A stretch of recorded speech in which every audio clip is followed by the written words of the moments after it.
iš karto pakovą. Kinderis kaip išsprendė.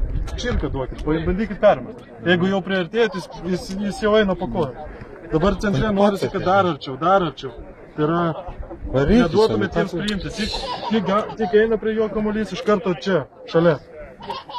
Po to, kai mes užatakuojame, dviem puolėjai žaidžiam, jeigu čia būna kampinis ar kažką ir mums daro kontras, tai nesivaikykit jūs, padarykit lengvą baudą ant vidurio aikštės, ramiai visi sugrįšim ir viskas, nutimtirkit už maikės, kas svarbu geltonas negaut.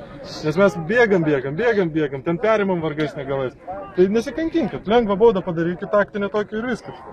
Dabar išeisim taip, kaip žaidėm, tik tai Ervinas pailsės, išeis Saulius su Mindaugu puolime, Marčiaus kairieji sauguose. Puolėjus labai dažnai keičia. Ervinas, Mindaugas ir Saulius, Kaitelis. Visą laiką nori, kad būtume čia žaidžiai. Tas pats centre. Ropkė, Rainas ir Tomas. Šeši keisitės. Gerai? Kuo daugiau šviesų. Medžiagos, nes norėtų video. Jis nežino.